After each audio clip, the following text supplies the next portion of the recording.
en mi opinión, medio ambiente es una mala traducción del inglés environment. Entonces, muchas veces utilizamos las palabras mal cuando las traducimos y se quedan. Entonces, lamentablemente, está muy, muy utilizado el concepto de medio ambiente, pero el medio pues, es en el que vives y el ambiente es en donde vives. Entonces, medio ambiente se me hace así como una redundancia, pero pues estamos acostumbrados a decir así. Pues podemos hablar de medio o del ambiente, pero bueno, es de uso general. Lo que les decía el otro día de las palabras, ¿no? Por ejemplo, icono es icono, así sin acento es la palabra correcta, pero pues ya estamos acostumbrados a escuchar que todo mundo dice icono, ¿no? Entonces, bueno, pues son de las malas costumbres. Y esas barbarismos que les llamaban, a veces se convierten ya en la palabra tan usada que pues se quedan. Igual hay palabras mal definidas como carbohidratos, a partir de que la gente pensaba que eran hidratos de carbono, bueno, más bien carbono con agua, ¿no? Porque de hecho la fórmula simplificada es así, una molécula de agua y una de carbono repetidas n veces, ¿sí? Y entonces por eso es que se quedó el concepto de carbohidratos, incluso la UPAC acepta que se les diga carbohidratos. Pero en realidad pues deberíamos de decir hidratos de carbono, no, tal vez glúcidos, pero muchos van a decir no todos son dulces, ¿no? Les mandé por ahí 2 lecturitas ahí de isomería, quien describió de manera muy acertada y aproximada la isomería desde un inicio fue Luis Pasteur, que dijo, bueno, que trabajó con el ácido tartárico y descubrió que una forma del ácido tartárico era, digamos, muy activa y tenía ciertas características químicas. Su isómero, que era igual, pero digamos invertió la imagen especular, su isómero quiral, tenía características diferentes. Hubo una cuestión lamentable, muy lamentable, durante la llamada revolución sexual en Inglaterra y en otros países de anglosajones. Digamos que para evitar los mareos matutinos durante el embarazo, recomendaban un medicamento, la talidomida. Si ustedes buscan en la red niños de talidomida, van a ver lo lamentable que sucedió. En Inglaterra, este medicamento, fue limitado, o sea, se le restringió mucho. En un inicio era libre, pero pues esta cuestión moralina, ¿no? De que cómo las muchachas, ¿para qué se andan embarazando? Que sufran, ¿no? Las consecuencias. Se prohibió. Durante mucho tiempo estuvo restringido el uso de talidomida. Y entonces en Estados Unidos se estaba produciendo ya. Y una forma económica de hacerlo era dejar las mezclas racémicas para producir más medicamento, ¿sí? No se habían hecho estudios con este isómero y una forma activa era la útil para evitar las náuseas, pero la otra forma evitaba también las náuseas, pero produjo daños teratogénicos. Teratogénico se refiere a daños en el feto, ¿sí? Daños en la formación del individuo. Incluso, bueno, se hicieron estudios en animales y se descubrió esto. Lamentablemente, cuando ya se había hecho muy popular el mercado negro de talidomida en Inglaterra, pues ya era tarde. Cuando se retiró el medicamento, se dijo que, pues, que se había comprobado que tenía efectos en el feto y los niños nacían sin brazos o sin piernas, ¿sí? Hay casos extremos donde nacieron sin brazos y sin piernas, ¿no? Pero digamos que lo más común, y de hecho por eso hay hasta incluso videos de personas que nacieron sin brazos en esa época y que toda la vida tuvieron hijos y todo eso, hicieron programas de televisión, porque esta persona, por ejemplo, manejaba, pintaba, hacía todo, con los pies. Y entonces se hicieron muy populares, se hicieron muy conocidos, pero son los niños de talidomida. Si ustedes buscan niños de talidomida en la red, les van a salir muchos de los casos, ¿no?, que hubo por el uso de un isómero que era dañino. O sea, un isómero era correcto, el otro era dañino, pero en las mezclas racímicas, al producirlo, tenían mayor producción y entonces las vendían. En Estados Unidos había un exceso, entonces se iban hacia el mercado negro en Inglaterra, y en Inglaterra sin prescripción médica la gente las conseguía, las tomaba y llevaban este isómero que dañó a los bebés. En Inglaterra nacieron muchos bebés sin brazos o sin piernas, debido a esto, al efecto teratogénico de un isómero, ¿no? A raíz de eso también, por ahí ustedes han oído mencionar una novela muy conocida, Alicia en el País de las Maravillas, o Alicia a través del espejo. Se dice que el autor durante mucho tiempo mantuvo contacto con algunos químicos italianos, y que, bueno, en ese entonces la ciencia se desarrollaba en Europa.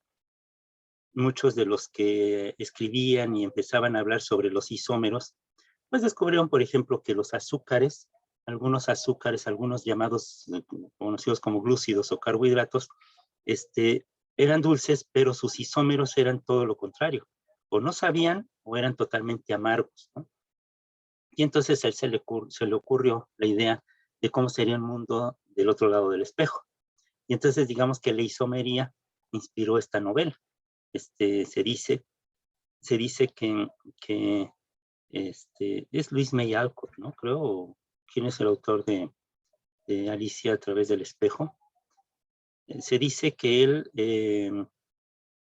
bueno, en primera se habla de que era pedófilo. Bueno, no se sabe, se especula sobre ello. Pero el caso es que esta persona, este autor, leyó sobre estos artículos, sobre estos datos de la isomería, y pues se le ocurrió qué sucedería si alguien fuera al otro lado del espejo, ¿no? Donde todo fuera al revés, ¿no? Donde, pues obviamente aquí en este mundo hay democracia y en el otro lado pues hay una monarquía absoluta, ¿no? Donde aquí dices una cosa y del otro lado dices otra, ¿no? Y entonces no te entienden por qué hablas al revés o por qué piensas y dices las cosas al revés, ¿no?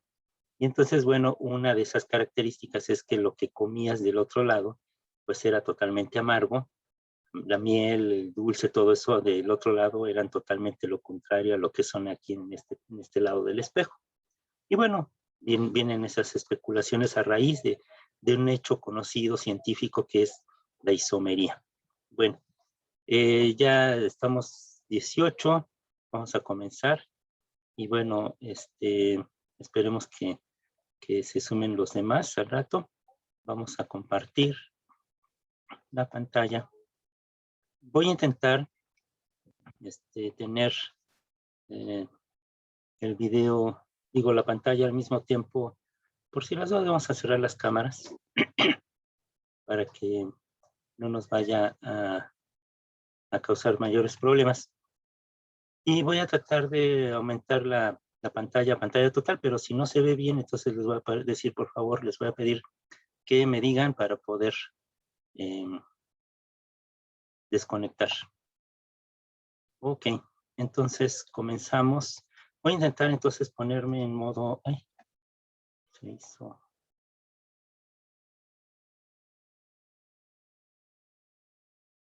Ahí está. A ver, me dicen por favor si... Es que el otro día se veía nada más así como que... Ay, se lo dejó al total.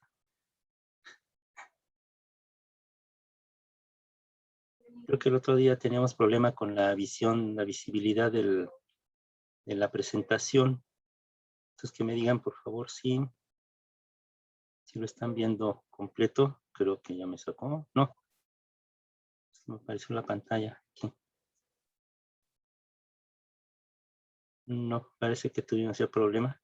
De hecho se cerró la presentación, así es que vamos en lo que se regresa, vamos a reiniciar el programa. Se cerró la presentación, entonces fue peor. De todos modos, ahorita regresamos, vamos a reactivar la presentación. Ayer estábamos comentando, precisamente tuvimos una reunión ya bien tarde, a las 9 de la noche, y tardamos en conectarnos porque hubo problemas con la gente que estaba transmitiendo.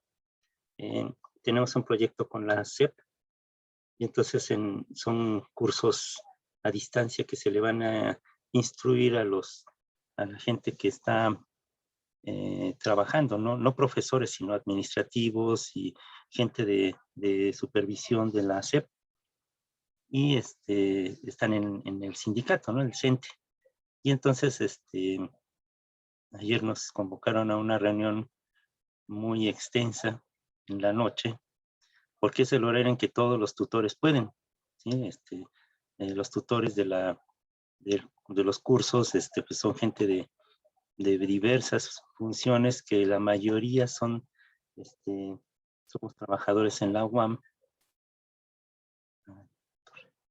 Y entonces, igual, comenzamos tarde debido precisamente a esta situación que siempre pasan. Les digo, la tecnología no tiene palabra de honor. Bueno, entonces creo que ahora sí ya se pudo hacer al maximizar. Entonces voy a compartir y a ver si ahora sí no nos queda mal. Entonces, si no, pues regresamos a esta pantalla. Voy a...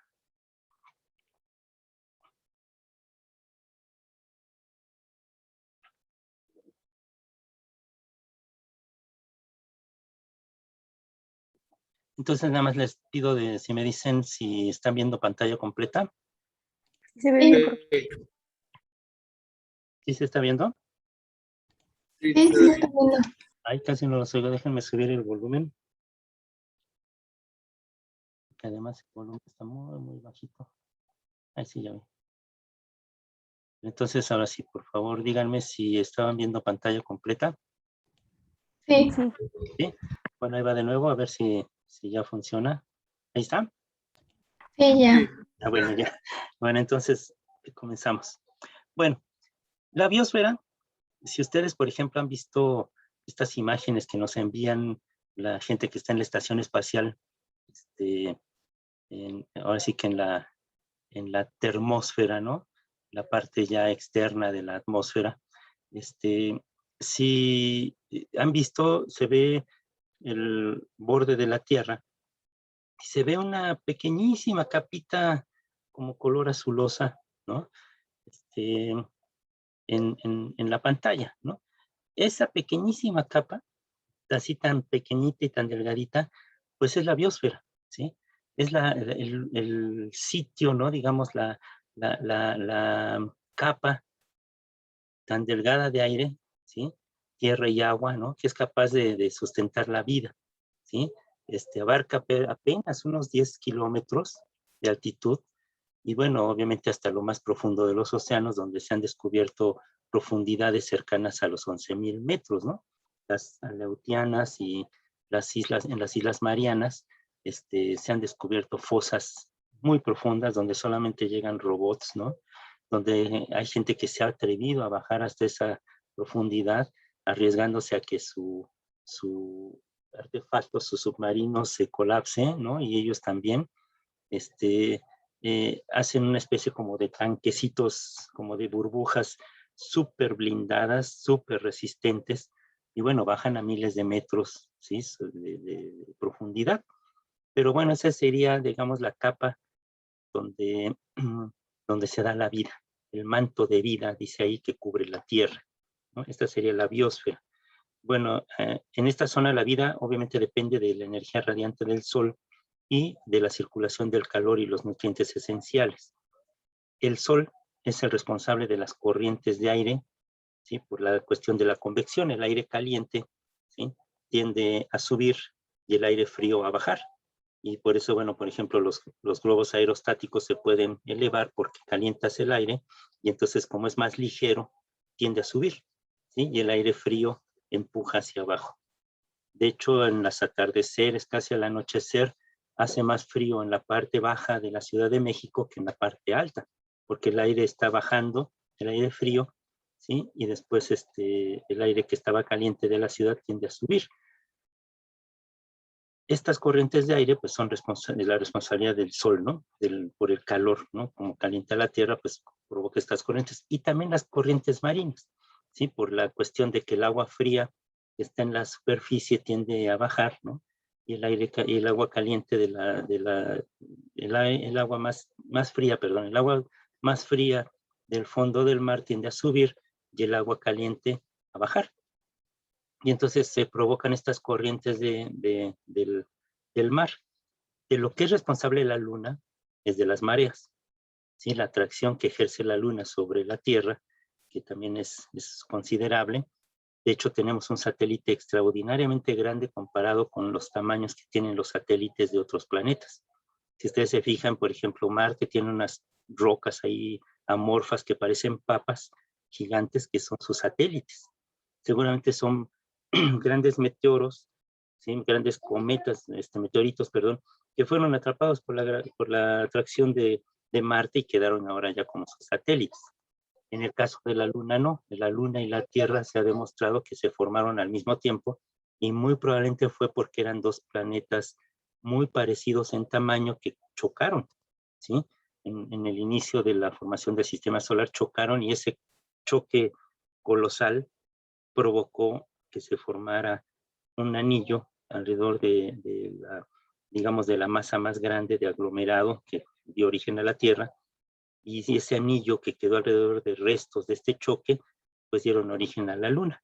Entonces quiere decir que nuestro satélite y la Tierra tienen el mismo origen y se formaron al mismo tiempo, pero además lo más sorprendente es el tamaño. Sí, es un tamaño muy grande comparado con los satélites de otros planetas. Vean los satélites, por ejemplo, pues del gigantesco Júpiter de Saturno, pues son apenas unos, comparados con la Tierra, son casi del tamaño de la Tierra, ¿sí? Pero hay que ver el tamaño del planeta sobre el cual están girando, ¿no? Alrededor del cual están girando. Entonces, la Luna ejerce una atracción muy grande sobre toda la Tierra, pero pues principalmente se ve en el mar. Entonces, por eso en la noche, pues la marea sube, ¿sí? Por esta atracción de la Luna, y ya en el día, pues tiende a bajar. Esa es la responsable, digamos, las mareas es el satélite que tenemos tan enorme. Bueno, es donde se sustenta la vida y donde circulan los nutrimentos y la energía que nos mantiene. Vean cómo lo que se llama la troposfera, ¿sí? Comienza a partir de los 10.000 metros. Entre esa capa y la capa de ozono existe la estratosfera, ¿sí? Donde pues van los aviones, comúnmente los aviones comerciales, ¿sí? Los aviones militares pueden subir todavía más, ¿sí? Casi prácticamente al límite de la estratosfera. También a esa altitud pues están los globos atmosféricos, ¿no? Estos que detectan variaciones del clima, se avientan estos globos, ¿sí? Llegan hasta cercanos a los 40 kilómetros encima de la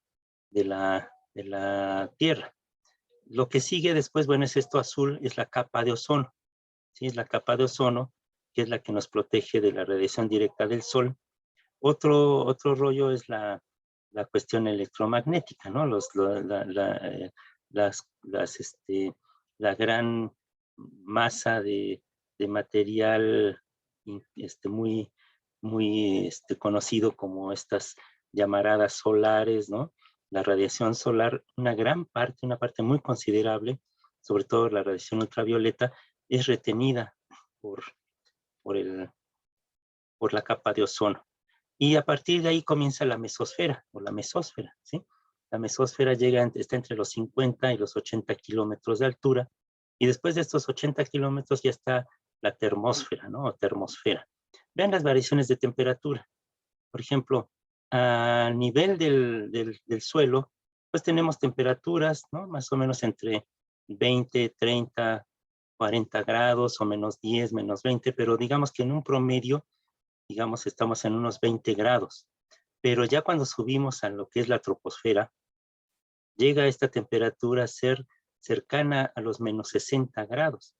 Cuando un avión está por arriba, por eso está totalmente presurizado y aislado, porque si no, entonces pues nos congelaríamos, ¿no? La temperatura, la altura en la que vuelan los aviones ronda entre los 40 y 50, casi los 60 grados bajo cero. Posteriormente, cercano a la capa de ozono, ya el aire es un poquito menos frío, menos 40 más o menos, porque ya no hay tantas corrientes de aire. Y ya cuando llegamos a la mesósfera, la temperatura es muy parecida a la temperatura de la superficie, más o menos 20 grados, y empieza a descender otra vez a las menos 10, ¿sí? A la altura de los 60 kilómetros, y baja drásticamente cuando llegamos a la llamada termosfera. A la termósfera ya la temperatura desciende a menos 80 o todavía menos, o sea, menos 80, menos 90 grados centígrados, y se mantiene hasta que más arriba empieza a elevarse la temperatura, y en el espacio, prácticamente en el espacio, pues tendríamos una temperatura por la cuestión de la radiación también que refleja el Sol, la Tierra del Sol, más o menos cercano a los 0 grados, pero obviamente ya más arriba, pues ya estaríamos prácticamente a una temperatura de congelación cercana al cero absoluto, que se mantiene más o menos no tan fría, pues por la cuestión de la cercanía del Sol, pero en teoría, en el espacio interestelar tendríamos una temperatura muy cercana a la temperatura del cero absoluto. Pero bueno, esto es lo que mantiene en la vida esta capa tan delgada. Y bueno, vemos lo que son los ecosistemas y la biosfera, cómo dividimos la biosfera, lo que llamamos biosfera, en regiones porque hay diferentes patrones de crecimiento y de almacenamiento y flujo de energía que llamamos zonas o regiones biogeográficas. La Tierra, la superficie de la Tierra, donde existen todos los seres vivos, y igual en el mar, esto le llamamos biosfera, y contiene muchos ecosistemas, ¿sí? Por ejemplo, no es lo mismo un ecosistema de bosque que uno de estepa, uno de lago o de campiñas, ¿sí? A todos los individuos de una especie de organismo se les denomina población, y cada ecosistema contiene diversas poblaciones. Este ecosistema puede contener una población de árboles, una población de ardillas, una población de saltamontes, una población de zorros o de lobos, ¿no? Las partes vivas de un ecosistema entonces son llamadas comunidades, ¿sí? Estas comunidades son los seres vivos, que pueden ser igual plantas que animales, son comunidades. Esta comunidad está conformada por las poblaciones de muchas especies que van a interactuar unas con otras, como veíamos ayer en estas redes tróficas o en estas cadenas alimenticias, ¿sí? Digamos más o menos que tenemos, dependiendo de la altura, diferentes límites para la vida que se da en la Tierra. En las montañas, por ejemplo, podríamos encontrar seres vivos hasta cerca de los 6,000 metros de altura, ¿sí? Más allá, lo único que pueden llegar, pues son las aves. De hecho, hay aves que se preparan, digamos, ¿no? Hagan de cuenta que se está preparando para la Olimpiada, se preparan cada temporada para subir, ¿sí? La temperatura, la altura del Himalaya, ¿sí? Entonces, estas grandes parvadas, ¿no? Estos grandes grupos de peces de aves, perdón, se preparan para, digamos, para dar el brinco, ¿no? Y volar encima de la altura del Himalaya y atravesarlo para pasar hacia el otro lado. Sí, digamos que el límite de vuelo de las aves es alrededor de igual casi de la altura de los aviones, de 10 kilómetros. Por eso los aviones tienen que ir un poquito más arriba para evitar estar chocando, porque podría ser fatal en un choque con aves, ¿no? Con un grupo de aves. El límite aproximado de la vida en las montañas es aproximadamente más o menos en temperaturas templadas y frías de manera óptima alrededor de los 4,000 metros, ¿sí? Más allá, hasta los 6,000 metros, escasamente hay poblaciones. Puede haber algunos musgos debajo de la nieve, por ejemplo, que sobreviven de algunas formas de vida que, digamos, no requieren tanta energía calorífica y que pueden mantenerse a esas alturas. Pero digamos que alrededor de los 4,000 seguimos encontrando, sí, ciertos grupos de animales. Los bosques, más o menos los que tenemos alrededor de la Ciudad de México, Pues están muy bien a alturas más o menos en las cuales la temperatura y la humedad es óptima para su crecimiento, alrededor de los 3.000 a 3.000 kilómetros metros por encima de digamos, del nivel del mar. La máxima concentración de seres vivos se da entre los cero, entre el fondo del mar, entre más o menos unos 1.500 metros debajo de la superficie del mar y hasta los 4.000 metros. ¿Sí? 2.500, 3.000 metros más o menos, ¿no? Entre los menos 2.000 y bueno, más bien los 2.000 bajo el nivel del mar y los 3.000 sobre el nivel del mar, en esos 5.000 metros más o menos, se puede dar muy bien la vida. Es la máxima concentración de seres vivos entre los 3.000 metros de altitud y los 2.000 bajo el nivel del mar. Las llamadas fosas oceánicas, estas fosas muy profundas, pueden llegar a tener vida alrededor de los 10.000 metros, ¿sí? Son adaptaciones fabulosas a esas profundidades. Nosotros a esa profundidad estaríamos totalmente colapsados, ¿no? O sea, no puede llegar un humano a esas profundidades. De hecho, las naves o submarinos que descienden a esa profundidad, pues muchas veces no logran ya ni siquiera salir. O sea, a no ser que les digo, sean estos robots o estas submarinos súper blindados, ¿no? Y protegidos, que sí pueden llegar a esas profundidades, pero digamos es muy aventurado llegar a esas profundidades. La zona más poblada del mar se da entre los 0 y los 1.000 metros de profundidad. ¿Por qué? Por la temperatura. O sea, los peces pueden vivir muy bien a una temperatura adecuada, pero no pueden estar ni en una temperatura exageradamente fría, pero tampoco en la zona exageradamente caliente. Por ejemplo, la mejor pesca se da más o menos entre los trópicos hacia el norte o hacia el sur, ¿sí? O sea, más donde la temperatura del agua es más fría. Las corrientes de agua fría pueden llevar a una gran población de peces y, por ejemplo, en Perú, en Chile y en el norte de Europa se puede dar una gran pesca, porque, bueno, en Japón igual, ¿no? Están muy al norte y entonces hacen que tengan temperaturas muy adecuadas para que los peces estén casi en la superficie y puedan ser fácilmente arrastrados. Si estuviéramos por ejemplo, a una temperatura en el Ecuador o cerca del Ecuador no hay buena pesca. Muchos peces tropicales, eso sí, pero la buena pesca está muy profunda.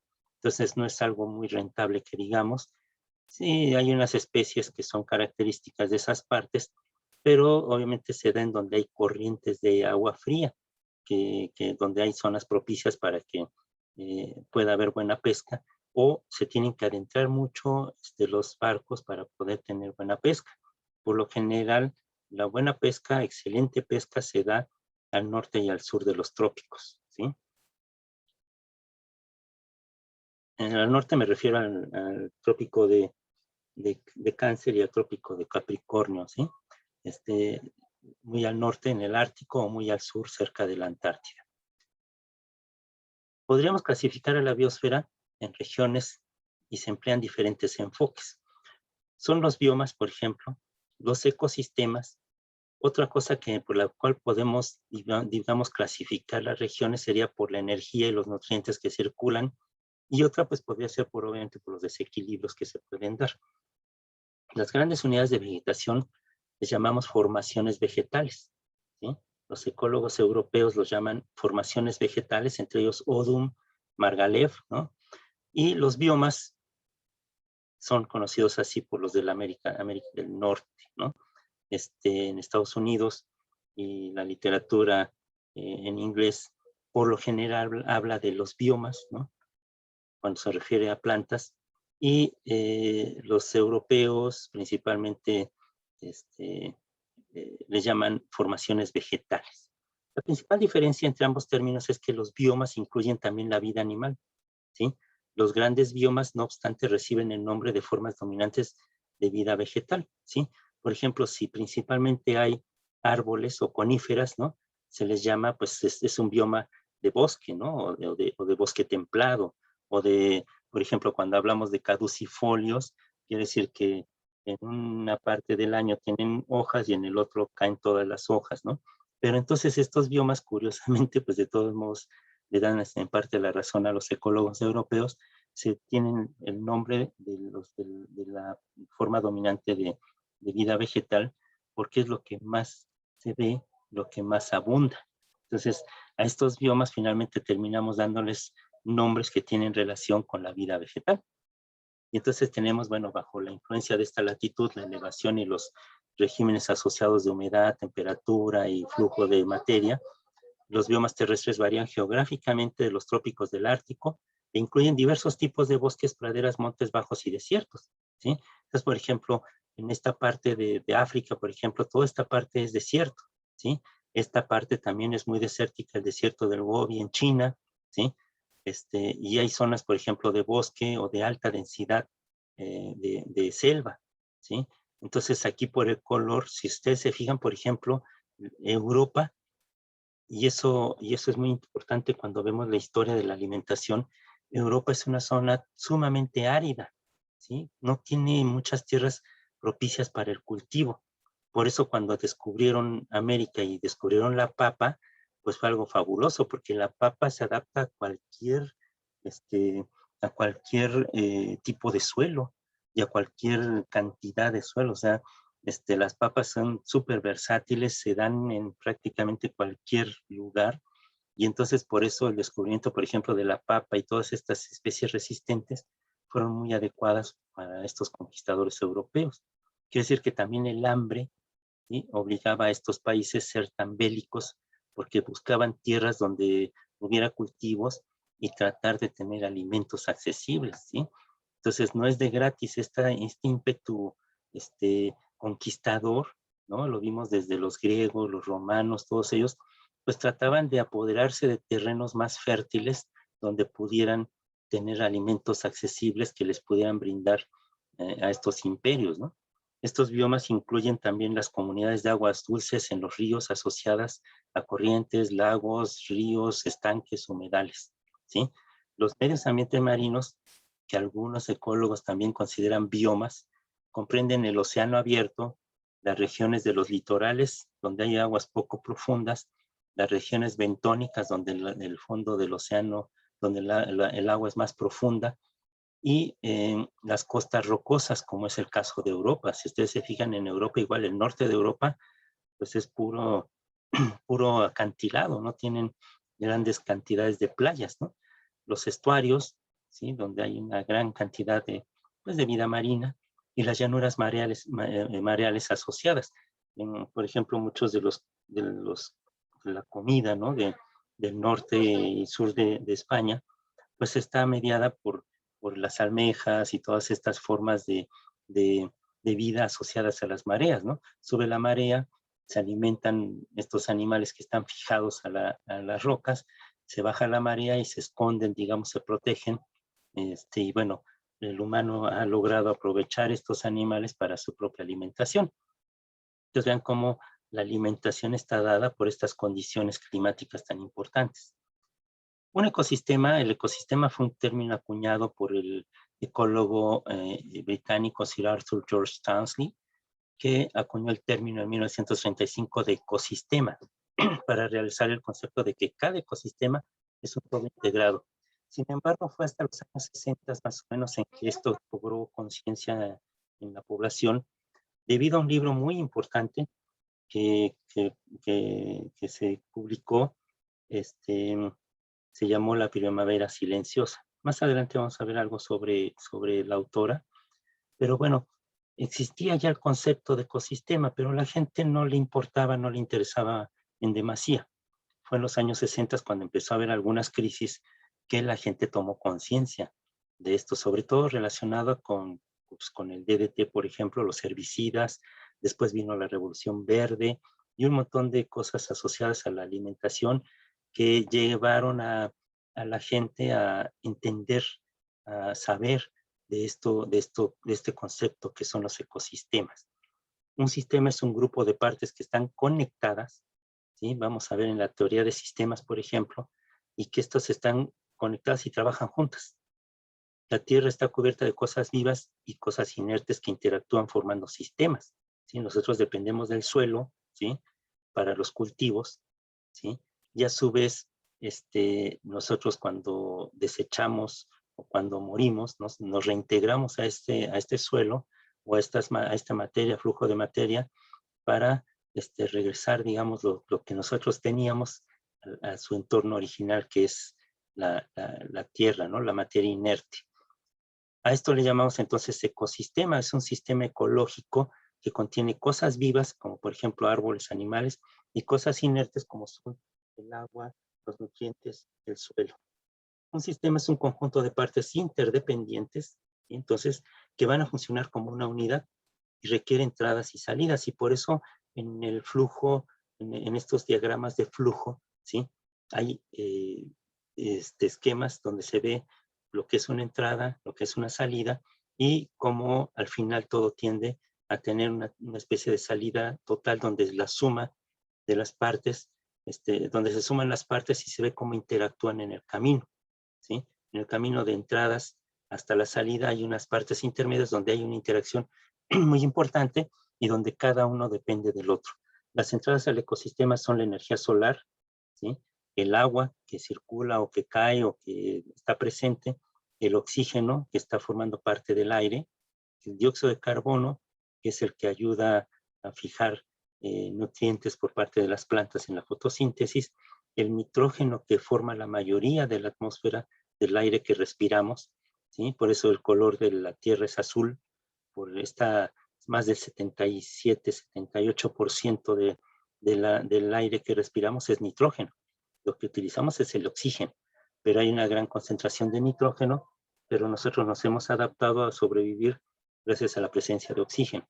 Entonces somos oxidantes y utilizamos ese oxígeno, que forma más o menos un 20-21% de toda la atmósfera, de todo el aire que respiramos, ¿sí? Y bueno, otros elementos y compuestos que están presentes y que nosotros utilizamos en el camino hacia el flujo de esta materia y energía. Las salidas del ecosistema incluyen, bueno, obviamente todo el calor que se produce, se disipa, toda esta energía que se utilizó, el producto final es calor, que se produce por la respiración, por las corrientes de agua, el oxígeno, todo lo que oxidamos, todo lo que utilizamos, lo que producimos, ¿sí? Y estos nutrientes, cómo son, estos nutrimentos, cómo son utilizados, y la fuerza impulsora final de todo esto, pues es la energía del sol. Toda la vida en este planeta depende del sol. Según Miller, un ecosistema es una comunidad de especies que interactúan entre sí con los factores químicos y físicos que constituyen su ambiente vivo. Les voy a pedir que me recuerden de enviarles un mapa de ecosistemas, o sea, para que más o menos se den una idea. Yo les voy a, díganme, por favor, manden un mensaje donde me recuerden que les envíe un mapa conceptual que tengo sobre ecosistemas, ¿no? Entonces, como incluso hay la idea de que incluso Darwin hablaba ya de algo parecido a este concepto de ecosistemas, donde él veía las relaciones que se daban entre los diferentes seres vivos. Él ya empezó a bosquejar esto de los ecosistemas, no lo llegó a expresar de manera total, pero sí lo bosquejó. Entonces, desde mismo Darwin ya decía que las poblaciones eran comunidades que se interactuaban, ¿sí? Y que daban origen a ciertas relaciones que había entre estos organismos que propiciaban la permanencia o no de un ser vivo en un sistema, en un lugar geográfico. No le llamó ecosistemas, pero era una cosa muy parecida a lo que él refiere en sus textos. Él estudió mucho las plantas, Darwin estudió mucho también, cultivó palomas, ¿no? Palomas, estas palomas mensajeras, ¿sí?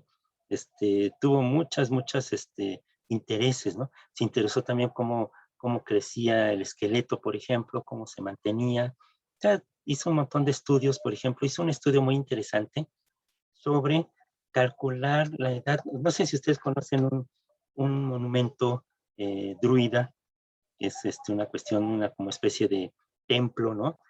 Formado por grandes rocas, ¿no? Estos menhires, ¿no? Estas rocas gigantes, él inventó una forma Darwin inventó una forma de calcular la edad de esas rocas. ¿Qué edad tenían esas rocas ahí en ese medio, en Stonehenge y en otros lados? Él decía, bueno, observó muy detenidamente la acción de las lombrices de tierra y veía que estas lombrices permitían el removimiento de toda la capa del suelo y que al removerla, las rocas estas gigantes se iban asentando a un cierto ritmo. Y entonces él dijo que era capaz de calcular más o menos los años que llevaban esas rocas ahí plantadas en medio de los bosques en Inglaterra y en otros lugares. Él decía que con eso, mediante la cantidad más bien la profundidad que iban adquiriendo estas piedras sobre la superficie, él podía calcular más o menos en qué años, cuántos años llevaban esas grandes piedras puestas en ese lugar. Y bueno, fue muy aproximado su cálculo, entonces era un observador muy acucioso, muy detallista, y era capaz de ver ese tipo de cosas. Bueno, luego de este breviario cultural, vamos a ver cuáles son las características de los ecosistemas. La primera, tiene determinadas condiciones climáticas, ¿sí? Depende de la posición geográfica, en qué parte del planeta esté este ecosistema, su diversidad, cuántos seres vivos y cuántos no vivos habitan en una zona determinada. Por ejemplo, no vivos se puede definir también los virus, ¿no? Son no vivos, no son materia inerte, pero no son vivos, ¿sí? Digamos, no son como una roca, pero no pueden tener una definición de ser vivo, ¿sí? Entonces, los seres vivos y los no vivos, ¿sí? Los materiales no vivos, más bien más que seres vivos y no vivos, sería seres vivos y digamos, inmateriales inertes o no vivos que habitan en esta zona determinada. ¿Cuáles son los componentes bióticos, ¿no? En este caso, por ejemplo, los productores y consumidores, ¿sí? Los componentes abióticos, como son los factores físicos, químicos, ¿no? que determinan la estructura general de un ecosistema, el intercambio que se da de materia y energía en estos medios, en estos ecosistemas. Y bueno, podemos decir que los ecosistemas son sistemas complejos, como el bosque, por ejemplo, la tundra, un río, un lago formado por una trama de elementos físicos, que es lo que se conoce como el biotopo, ya lo habíamos visto ayer. Y los componentes biológicos, que es lo que se llama la biocenosis o comunidad de organismos, que también vimos en las definiciones el día de ayer. En la naturaleza, los átomos están formados, están organizados en moléculas, y estas a su vez están formando parte de las células. Las células forman tejidos, estos tejidos forman órganos, estos órganos juntos funcionan como sistemas, ¿sí? Como el caso del digestivo, el circulatorio, el sistema nervioso. Un organismo vivo entonces está formado por varios sistemas anatómico-fisiológicos, ¿sí? Que están íntimamente relacionados, unidos entre sí. La organización de esta naturaleza en niveles superiores al de los organismos es lo que interesa a la ecología. Podría ser, aunque no se ha tomado así como esto, hay un señor, un doctor que trabajaba en el Instituto de Cardiología. Él hablaba de la ecología celular.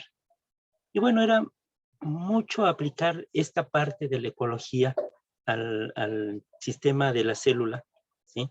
Y entonces muchas de las características que él describía, terminabas por estar de acuerdo con él. Efectivamente veíamos que una célula solita, aislada, no es nada. Necesita un entorno y ese entorno le va a decir a esa célula qué va a estar formando, qué hay alrededor, y ese alrededor le va a determinar también su función. Entonces, una célula solita no puede hacer nada, pero una célula ya en conjunto puede crear órganos y sistemas.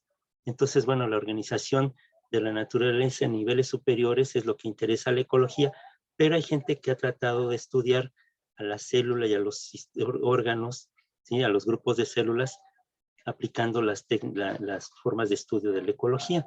Y no está tan mala la idea, ¿sí? Finalmente una célula está inmersa en un entorno, ¿sí? Que puede cambiar, que cambia todo el tiempo, ¿sí? Donde hay flujo de materia y energía. Entonces, si nos ponemos a ver las definiciones de ecosistemas, vemos pues que un conjunto de células bien podría ser un ecosistema. Tenemos un ecosistema, por ejemplo, en nuestra flora intestinal. Estamos ahorita, mucha gente está estudiando la dinámica de la flora intestinal, cómo este influye también en el sistema inmunitario, el individuo, como una sana flora intestinal impide que subas mucho de peso, ¿sí? Pero también puede que esa misma flora esté llevando a que tengas ciertas anomalías, ¿sí? Cuando esa flora se descontrola, genera problemas muy serios de salud, ¿no? Cuando no es capaz de regularse, por ejemplo, en el caso de la gente que sufre de problemas de intestino muy graves, ¿no?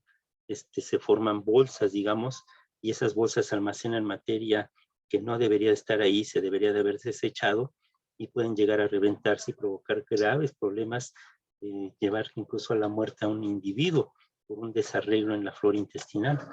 Entonces, bueno, está muy, muy estudiado en este momento y se considera todo un sistema, ¿sí? Un sistema muy importante dentro de nosotros, todas las bacterias que están formando parte de esta flora. Y también en la superficie de la piel tenemos una gran cantidad de células de diferentes tipos, ¿no? En las mucosas, ¿sí? En la boca.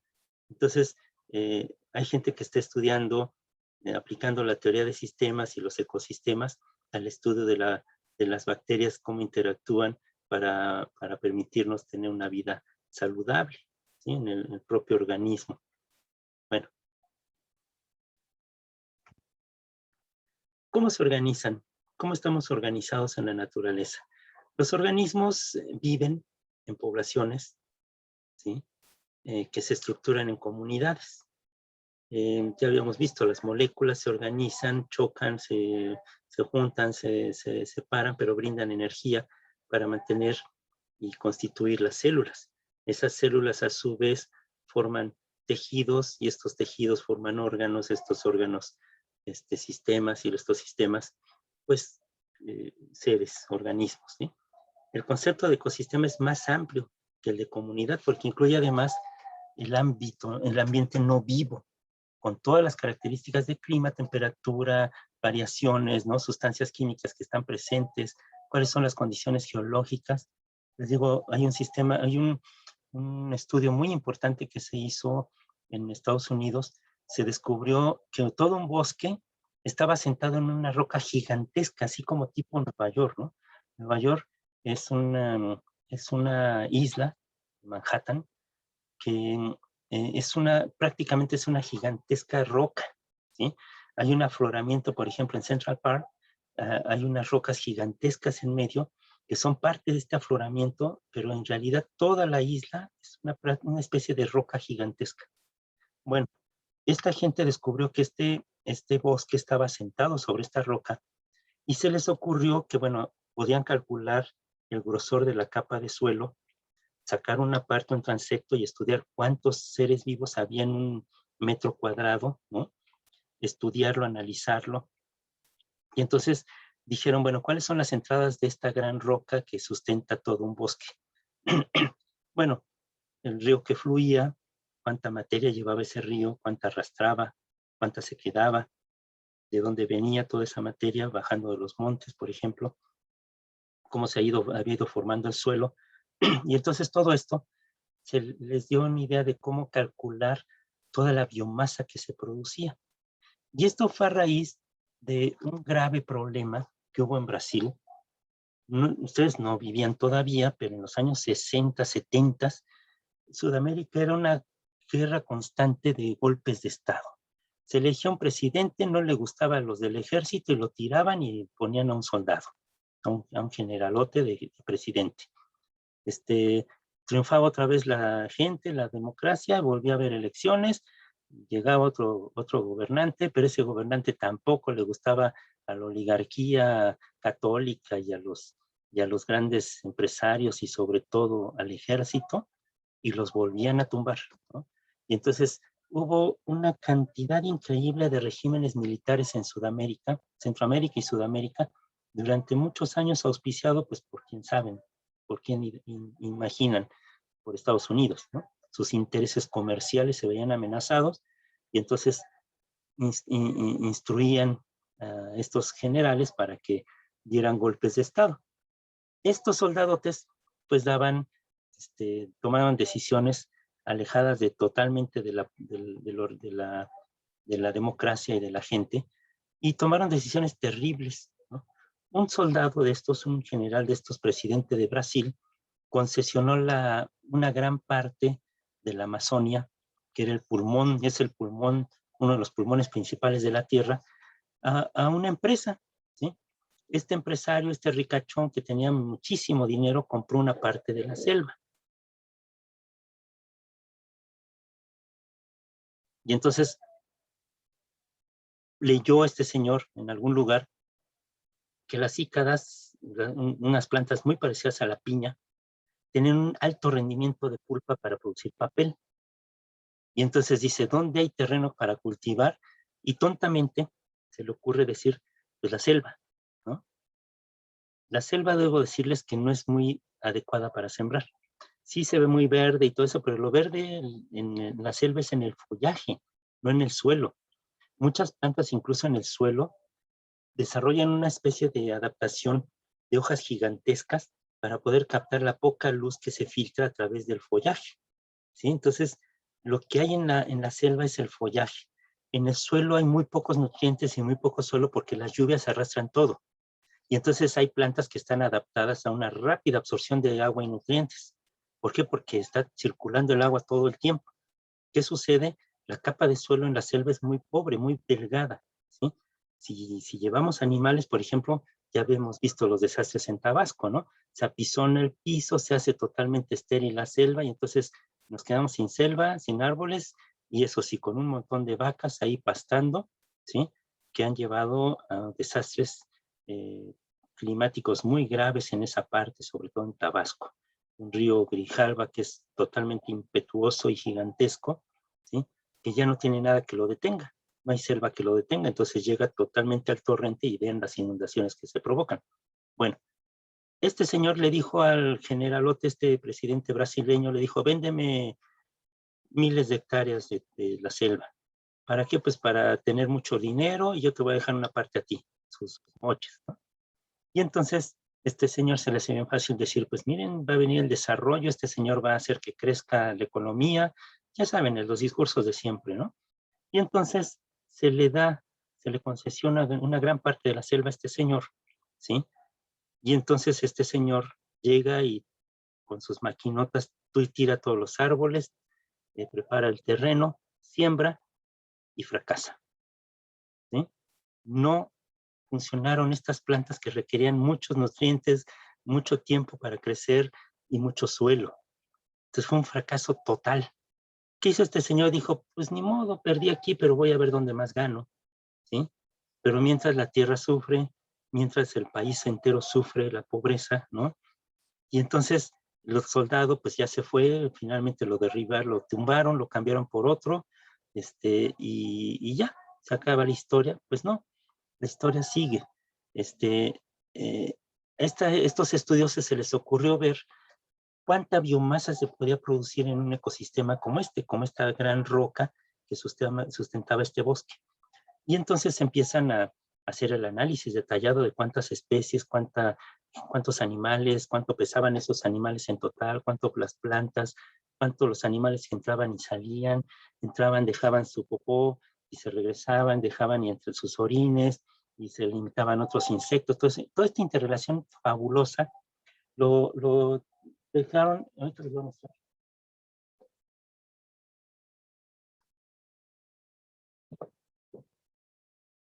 En una serie de estudios que publicó Scientific American y que después lo colectaron en un libro, ahorita se los voy a mostrar, que se llama La energía. Es un libro ya viejito, pero tiene una serie de estudios muy, muy interesantes sobre el flujo de materia y energía en la biosfera y que servirá muy bien para estudiar a detalle los que vayan para biología.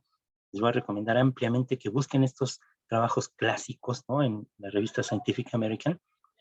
Ellos calcularon toda la cantidad de biomasa, de materia y energía que estaba en ese bosque. Descubrieron que el aprovechamiento máximo era más o menos de toda la energía que llegaba del sol, un 1.5, 2% en los mejores ecosistemas como estos bosques tan densos, tan poblados, ¿no? Y entonces después lo extrapolan a todo el desastre que causó este empresario y este gobierno militar en Brasil, ¿sí? Y dicen, qué desastre. Hubo casos, por ejemplo, en los cuales seguramente hubo animales que tuvieron que migrar, ¿sí? Los animales que entraban y salían, pues ya no pudieron hacerlo. Las aves que también llegaban y entraban y salían. Los animales que vivían ahí, las arañas, los demás insectos, gusanos, aves y animales pequeños y grandes que tuvieron que emigrar y otros que fueron devastados, otros que a lo mejor desaparecieron y ni siquiera supimos que existieron, ¿sí? Entonces lo extrapolan a esta gran superficie que se le concesionó a este señor y que fracasó y abandonó ahí todo y dejó un desastre ecológico, ¿sí? Y dicen, qué terrible, o sea, una verdadera tragedia, ¿sí? Y lo mismo aquí en la selva. Hubo un estudio, yo quería ser micólogo, yo quería estudiar hongos. Entonces estuve mucho en contacto con la gente que hizo todos estos estudios micológicos, entre ellos por cuestiones de estudio, los hongos alucinógenos, no crean que por otra cosa. Y entonces, un estudio que se publicó, se metieron apenas unos cuantos kilómetros en la selva y descubrieron una gran cantidad de hongos que no se habían detallado. Muchas especies de hongos desconocidos ahí se reconocieron, se identificaron, se clasificaron.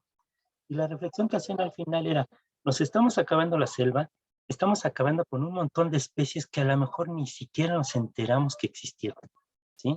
A lo mejor ni siquiera podemos registrarlos como extinto porque nunca nos enteramos de su existencia. Entonces, bueno, vean cómo todos estos ecosistemas y las relaciones que se mantienen entre los seres vivos es una parte muy importante que impacta, ya lo vimos ahorita en esta pandemia, ¿no? Todo el entorno, o sea, muchos animales que habían sido desplazados ahora están regresando a estos entornos que eran suyos y que el humano los desplazó, ¿sí? Hoteles campestres, lugares en los bosques que ahora están llenos de animales, ¿no? Ahora cuando están regresando, pues tienen otra vez que echar para afuera todos estos animales porque estaban en su entorno, estábamos invadiendo, los seguimos invadiendo. Entonces estas especies, estos animales, cuando ven que la gente ya no está, pues regresan, porque ahí ese era su lugar, ¿no? Los ecosistemas funcionan con la energía que viene del sol. Este fluye en una dirección con nutrientes que se reciclan continuamente, pero finalmente la salida es hacia formación de calor, disipación de calor, ¿no? Las plantas usan la energía lumínica y la transforman por medio de lo que conocemos como la fotosíntesis. Transforman esta energía lumínica y la materia inorgánica en energía química bajo la forma de carbohidratos o hidratos de carbono y otros compuestos que forman la alimentación de los consumidores primarios. Esta energía es transferida a todo el ecosistema a través de una serie de pasos que se basan en las redes tróficas, en el comer o ser comido, la llamada red trófica, ¿sí? Que ya vimos el día de ayer. En la transferencia de la energía, cada paso entonces se compone de varios niveles tróficos o llamados niveles de alimentación, que son de las plantas a los herbívoros, que comen vegetales, a su vez 2 o 3 niveles de carnívoros que comen carne, y entre ellos obviamente estos consumidores herbívoros, estos consumidores primarios, y organismos responsables de la descomposición, que es una parte muy importante que tenemos que tomar en cuenta. Solo parte de la energía que es fijada por las plantas sigue este camino llamado red alimentaria de producción.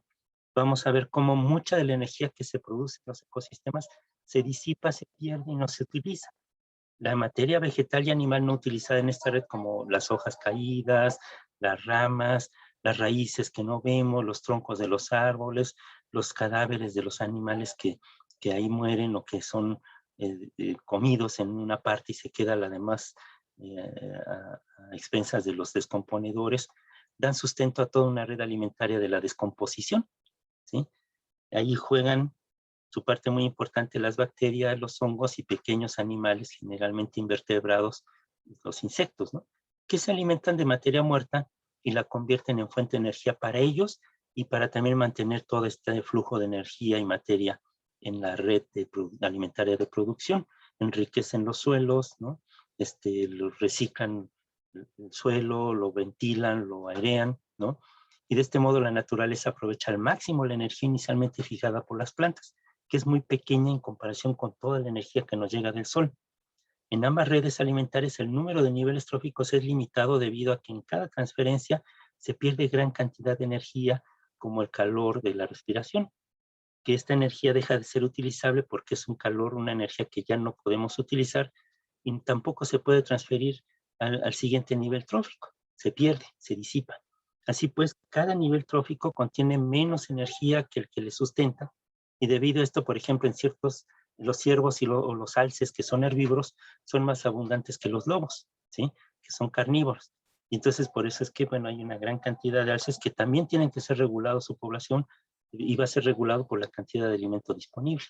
Pero en teoría son muchísimos los alces comparados con la cantidad de lobos, porque ahí la cantidad de materia que requiere el lobo pues es menor por su poca población comparada con la energía que se requiere para mantener la cantidad increíble de ciervos que hay en las llanuras del norte de Europa, por ejemplo, del norte de América. Podríamos hablar entonces de pirámides de flujo de energía, en la cual así vamos desde el fitoplancton, ¿no?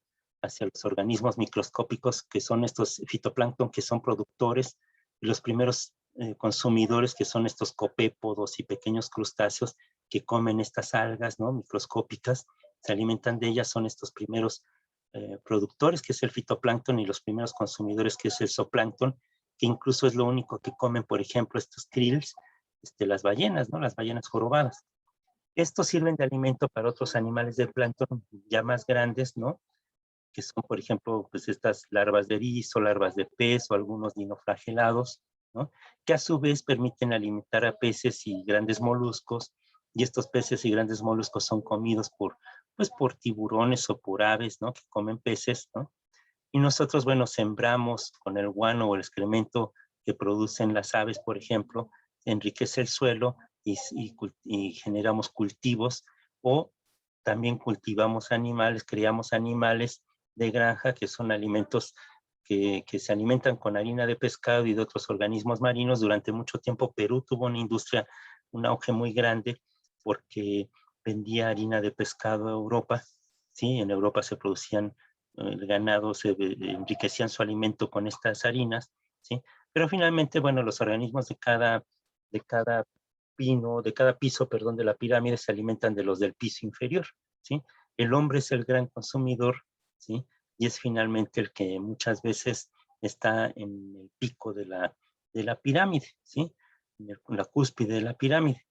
No quiere decir que seamos los mejores depredadores, pero sí los que hemos utilizado todo el entorno a nuestro favor, ¿sí?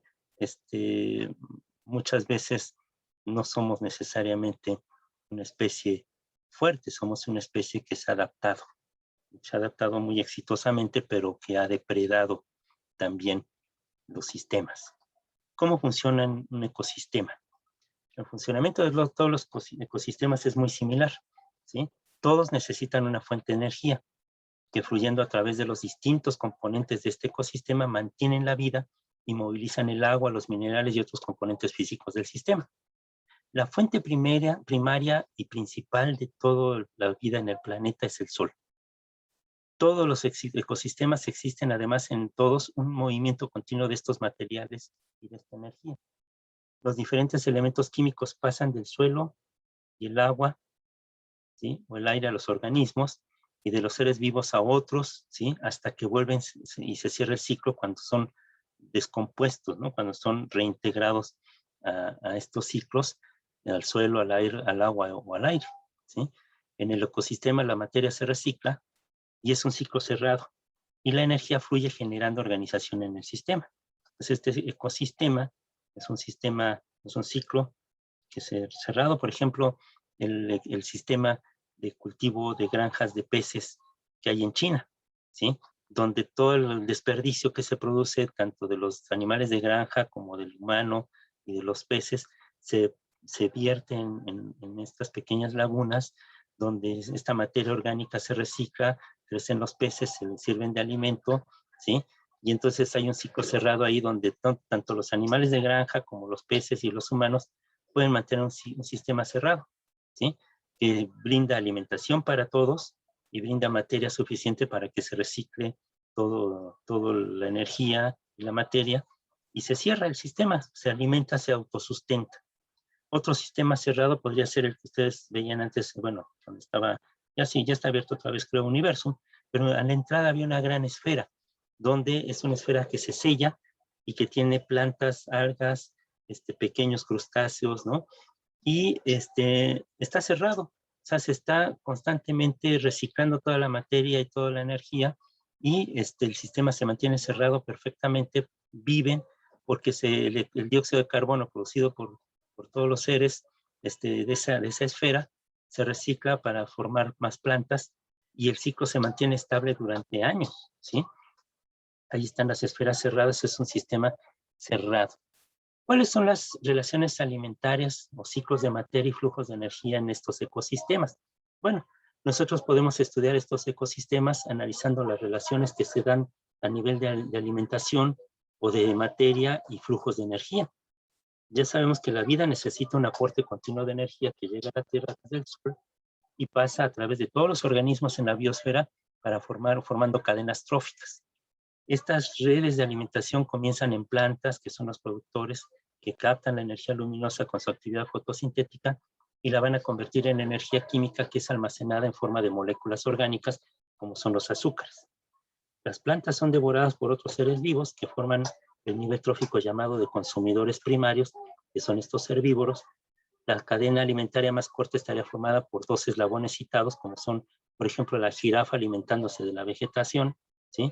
Pero los herbívoros suelen ser presa generalmente de los carnívoros, que son estos depredadores, que son consumidores secundarios en el ecosistema. Las cadenas alimentarias de tres eslabones serían, por ejemplo, la hierba, la vaca y el hombre. Otro podría ser las algas, que ya vimos, el krill que come esas algas, y la ballena, ¿sí? Podrían ser así de cortas las cadenas, pero también podrían ser cadenas ya más largas, ¿no? El flujo de energía, el sol que llega hacia los productores producen calor, pero además materia para poder alimentar a los consumidores, que también generan calor, los descomponedores que se alimentan de toda esta materia que cae o que se pierde o que muere de los productores y los consumidores, y estos descomponedores también generan calor, pero además generan nutrientes inorgánicos para que los productores las puedan aprovechar en la fotosíntesis. Los ecosistemas entonces funcionan gracias al flujo de energía. La energía fluye por medio de cadenas alimentarias.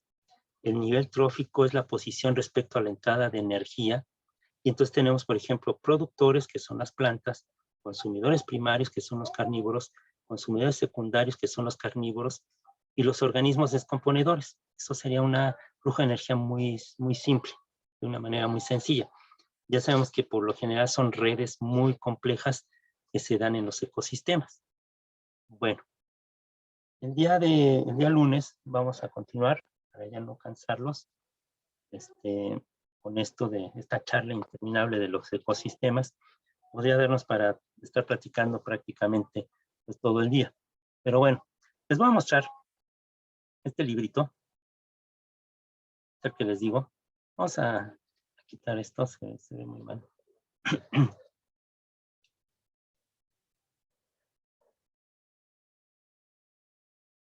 Bueno, me gusta más mostrar un librero ordenado, pero el mío está totalmente desordenado, siempre está, por más que lo acomodo, siempre se desacomoda. Pero bueno, aquí está, es el librito que les digo. Está seguramente ya en línea en todas las revistas, en todos los sitios de la BDWAM. Tenemos la posibilidad de consultar todas las obras históricas de Scientific American. Este librito en particular recoge textos de los años 70, ¿sí? Y son textos muy importantes, muy interesantes. Hay uno que es particularmente interesante, que es el flujo de energía en la biosfera. ¿Sí? Es este.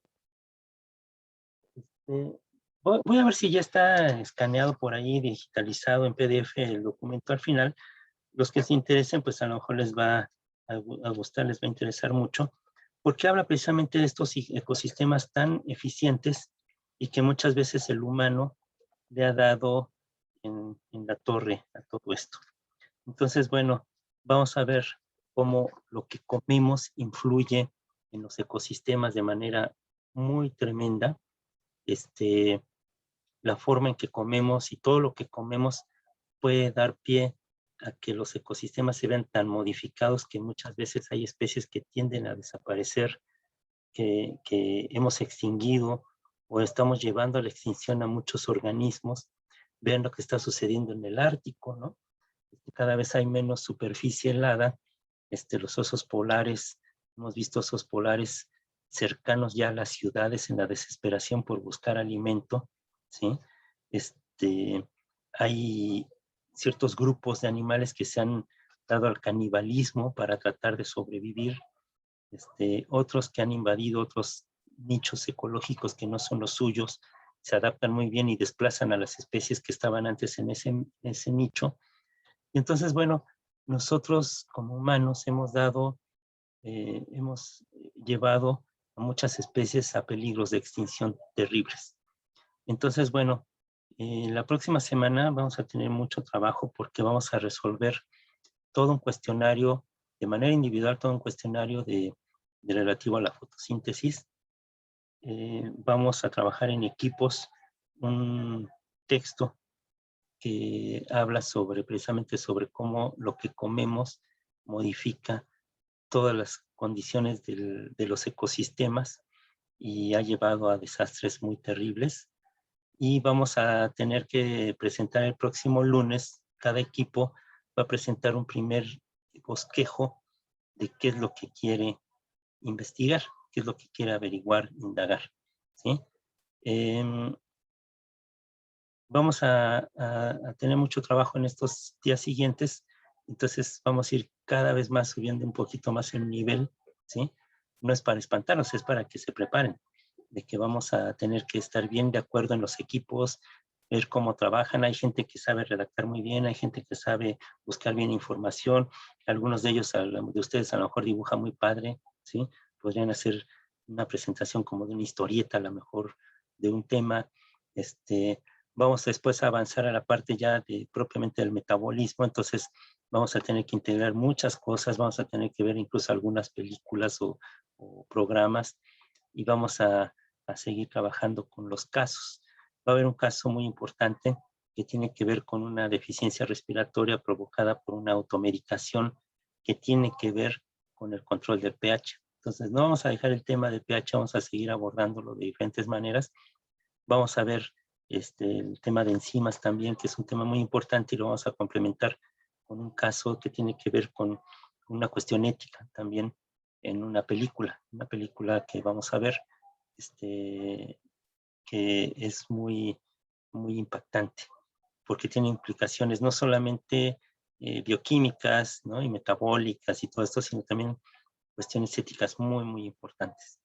Entonces, vamos a analizar esto. Entonces, bueno, no sé si tengan preguntas, dudas, comentarios, quejas. Sí, yo, profe, respecto al tema de investigación, ¿cuáles eran los puntos a abordar? ¿Me lo puede recordar, por favor? Es que, bueno. Mira, en términos generales, lo que tienen que presentar para este lunes, de preferencia sería ya por lo menos el tema seleccionado. Si pudieran ya presentar alguna literatura que van a usar, unos 2, 3 artículos que podrían usar como sustento, qué tipo de investigación van a hacer, ¿sí? Y bueno, a lo mejor el planteamiento del problema, que es una pregunta significativa para poder llevar a cabo la investigación. Entonces, ustedes lo que van a presentar el próximo lunes va a ser por lo menos ya el tema seleccionado o el título, lo que vayan a investigar, ¿sí? Si quieren el fin de semana, mándenme y yo les digo si es factible o no, ¿sí? Obviamente no vamos a poder hacer un trabajo de campo, no vamos a poder hacer análisis de un alimento, que era muy socorrido, ¿no? Cuando de manera presencial, pues vamos a hacer una galleta de grillos y los vamos a moler y vamos a enriquecer la harina y vamos a calcular la cantidad de proteína que tiene. Pues podríamos hacer ese tipo de cosas, ahora no. Entonces, tiene que ser algo que sí se pueda realizar, que pueda ser abordado en las semanas que nos quedan y que puedan llegar a conclusiones fácilmente. Entonces va a tener que ser un tema muy restringido en ese sentido. Puede ser una cuestión muy sencilla, pero que requiera la metodología para poder abordarlo. A lo mejor pueden subir un cuestionario, y ese cuestionario aplicarlo a sus otros grupos. Ustedes me dicen, oiga, este es el cuestionario, yo le puedo pedir a otros profesores que por favor sus alumnos nos llenen la encuesta, ¿no? Por ejemplo, si el etiquetado frontal está teniendo algún impacto o si nada más la gente sigue comiendo lo mismo y no ha modificado sus hábitos, cosas, o sea, todo lo que hemos ido platicando, a lo mejor de ahí pueden rescatar algún tema que les podría interesar para llevar a cabo una pequeña investigación. Es todo. Pero entonces más quiero ese para el lunes ya, por lo menos eso, que ya sepan qué es lo que van a indagar. ¿Sí? ¿Alguna pregunta más? ¿Emanuel? ¿Aranza? ¿No? ¿Emanuel?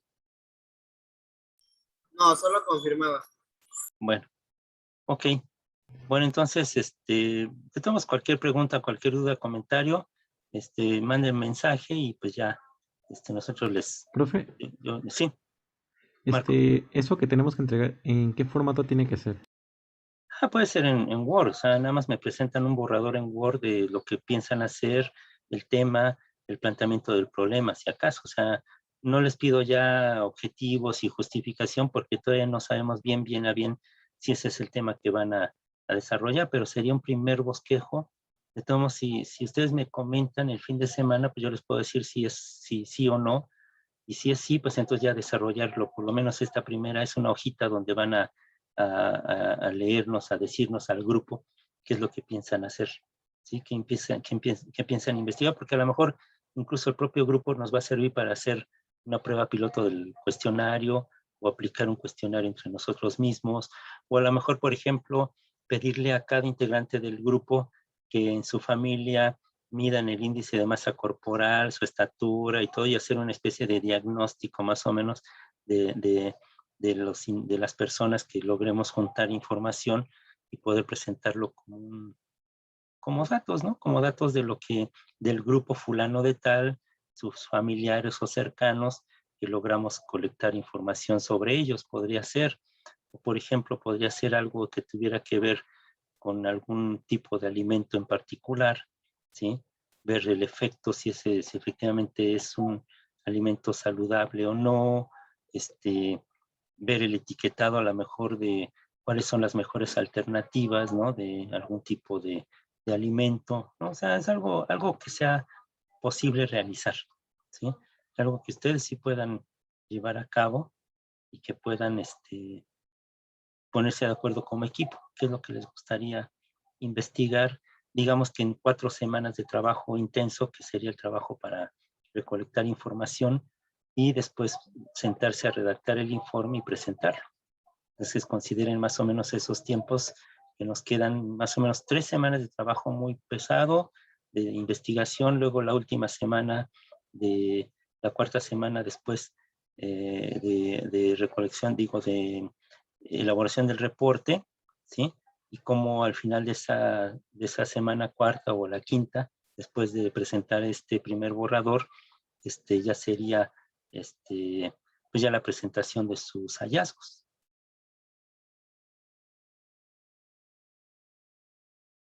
¿Sí? Están muy callados. Sí, está bien. Alejandra. Una pregunta, profesor. Queríamos saber si el video de la práctica también es en equipo o tenemos que presentarlo cada quien individual. No, bueno, sí, en equipo va a estar difícil porque pues no sé si se van a poder juntar, ¿no? Entonces, pues principalmente digamos que es individual, ¿sí? Okay. Y es para el lunes tense el fin de semana para presentarlo y que es, digamos, una práctica sencilla. La segunda y tercera son un poquito más elaboradas, pero igual les va a servir como un primer acercamiento a poder hacer algo en la cocina de su casa. Van a invadir la cocina. Ok, gracias. ¿Sí? Bueno. ¿Alguna pregunta más? ¿No?